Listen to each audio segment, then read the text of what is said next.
Hello friends, welcome to Priya's kitchen. இன்னைக்கு நம்ம vegetable அவல் என்னோட ஸ்டைலில் எப்படி பண்ணலான்னு பார்க்கலாமா? இதுக்கு வந்து நான் கெட்டி அவல் எடுத்திருக்கேன். ஒரு 200 கிராம் அளவு அவல் வந்து நல்லா வாஷ் பண்ணிட்டு கொஞ்சமாக தண்ணி அதை வந்து சோக் பண்ணுற அளவுக்கு தண்ணி ஊற்றினா போதும். ஊற்றி அதை வந்து ஊற வச்சுடுங்க. இப்போ கேஸ்ட் அயர்ன் ஸ்கில்லெட்டை வந்து நல்லா ஹீட் பண்ணிவிட்டு அதில் வந்து கடலெண்ணெய் சேர்த்துருக்கேன். ஒரு 4 டேபிள் ஸ்பூன் அளவு கடலெண்ணெய் போட்டு அது ஹீட் ஆனதும் 2 கைப்பிடி அளவு நிலக்கடலை போட்டு நல்லா வந்து ஃப்ரை பண்ணி எடுத்துக்கோங்க. அது நல்லா கிறிஸ்பியாக வந்து ஃப்ரை ஆனதும் அது ஒரு பவுலில் வந்து ட்ரான்ஸ்ஃபர் பண்ணி வச்சுக்கலாம்.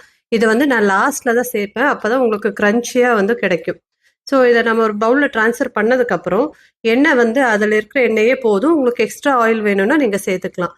இப்போ வந்து நான் தாளிப்பு கொடுத்துட்ருக்கேன். இதுக்கு கடுகு, உளுத்தம்பருப்பு, கருவேப்பிலை போட்டு தாளிச்சிட்டு நம்ம காரத்துக்கு வந்து பச்சை மிளகா சேர்த்துருக்கேன். நீங்கள் வேணும்னா வரமிளகாவும் சேர்த்துக்கலாம். காரம் வந்து நான் கம்மியாக தான் போடுறேன். உங்களுக்கு காரத்துக்கு தகுந்த மாதிரி நீங்கள் அதை அட்ஜஸ்ட் பண்ணிக்கோங்க. நான் 2 பச்சை மிளகா போட்டு நல்லா சாட் பண்ணி விட்டுக்கிறேன்.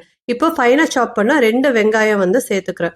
சேர்த்து நல்லா வந்து சாட் பண்ணிவிட்டு அந்த வெங்காயம் வந்து கொஞ்சம் கலர் சேஞ்ச் ஆனதும் 2 மீடியம் சைஸ் தக்காளி வந்து கட் பண்ணி வச்சுருக்கேன். அந்த தக்காளி வந்து போட்டு நல்லா வந்து சாட் பண்ணிக்கலாம். அந்த தக்காளி வந்து கொஞ்சம் சாஃப்டான மாதிரி வதங்கினா போதும். அது ஏன்னா நம்ம வெஜிடபிள்ஸ் எல்லாம் போடுறப்போ வேற கொஞ்சம் வேகும்.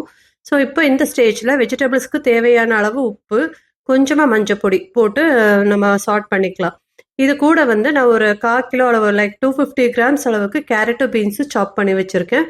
இதை வந்து நம்ம சேர்த்துக்கலாம். வெஜிடபிள்ஸ் வந்து நம்ம கூட வேறு எக்ஸ்ட்ரா வேறு எது சேர்த்துறதா இருந்தாலும் சேர்த்துக்கலாம். இன்றைக்கி நான் கேரட் பீன்ஸ் மட்டும் தான் சேர்த்துருக்கேங்க. நல்லா வந்து சாட் பண்ணிவிட்டு இந்த வெஜிடபிள்ஸ் வந்து குக் ஆகிற அளவுக்கு லேசாக வந்து தண்ணியை வந்து ஸ்ப்ரிங்கிள் பண்ணி விட்டுக்கோங்க. ஸ்ப்ரிங்கிள் பண்ணிவிட்டு ஒரு மூடி போட்டு ஒரு 5 to 10 மினிட்ஸ் ஸ்லோ ஃப்ளேமில் வேக வச்சிங்கன்னா வெஜிடபிள்ஸ் வந்து நல்லா வெந்துடும். இந்த ஸ்டேஜில் நம்ம ஊற வச்ச அவல் இருக்கு இல்லையா, அது நம்ம ஊற்றின தண்ணி எல்லாத்தையும் இழுத்து இந்த மாதிரி நல்லா உதிரியாக இருக்கும். இப்போ இந்த அவலை வந்து சேர்த்துக்கலாம். அவலை சேர்த்து நல்லா மிக்ஸ் பண்ணிக்கோங்க. இந்த ஸ்டேஜில் வந்து அவளுக்கு தேவையான அளவு உப்பு வந்து நம்ம சேர்த்துக்கலாம். ஏன்னா கொஞ்சமாக தான் முதல்ல உப்பு சேர்த்துருக்கோம். இப்போ ஃபுல்லாக அந்த டிஷ்ஷுக்கு தேவையான அளவு உப்பை சேர்த்து நல்லா வந்து கலந்து விட்டுக்கோங்க. அந்த மசாலா எல்லாமே அதில் நல்லா வந்து மிக்ஸ் ஆகி வரும். இந்த நல்லா மிக்ஸ் ஆன ஸ்டேஜில் வந்து லாஸ்ட்டில் நம்ம அந்த ரோஸ்ட் பண்ண கிரவுண்ட்நட்ஸ் இருக்கு இல்லையா, இதை வந்து போட்டுக்கலாம்.